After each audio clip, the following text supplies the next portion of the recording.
মর্মান্তিক পথ দুর্ঘটনাতে প্রাণ গেল দুজনের। দুর্ঘটনাটি ঘটেছে উত্তর দিনাজপুর জেলার ইটাহার থানার দুর্গাপুর বাগানবাড়িতে। স্থানীয় বাসিন্দারা জানিয়েছেন, সোমবার বাগানবাড়ি জাতীয় সড়কের পাশে একটি পিকআপ ভ্যান দাঁড়িয়েছিল। একজন সাইকেল আরোহী তার পাশ দিয়ে যাচ্ছিল।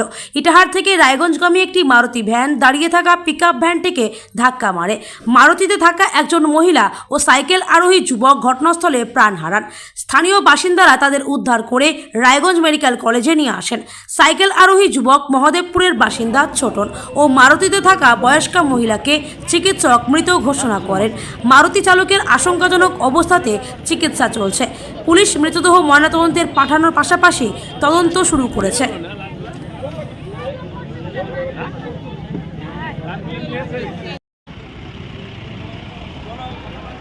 ঘটনা দাদা এখানে ঘটেছে? এখানে কিছুক্ষণ আগে একটা হচ্ছে গিয়ে দাঁড়িয়েছিল এখানে একটা পিকআপ ভ্যান। তো এই দিক থেকে ইটাহার দিক থেকে একটা বাস মারুতি গাড়ি এটা যাচ্ছিল হচ্ছে গিয়ে রায়গঞ্জের দিকে। তো রায়গঞ্জের দিকে যাচ্ছিল, তো আমাদের এখানকারই কিছুক্ষণ কাজ করতে এসেছিলো একটা ছেলে, লেবারের কাজ করে, ওই দিকে বাড়ি যাচ্ছিল।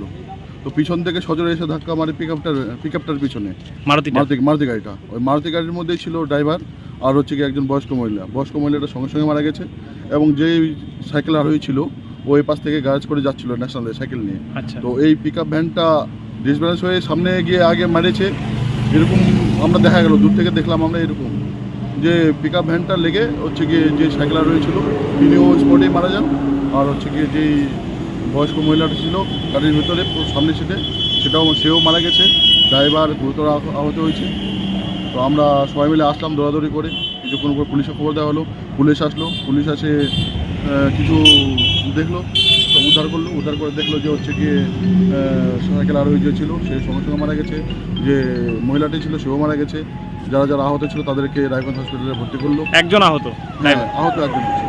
আর ঘটনাটা কোথায় ঘটেছে? এটা দুর্গাপুর বাগানবাড়ি বলে, এটা দুর্গাপুর বাগানবাড়ির একদম সামনে। আচ্ছা আচ্ছা, আপনার নাম? আমার নাম অজয় বর্মন। এখানকারই আপনি? হ্যাঁ।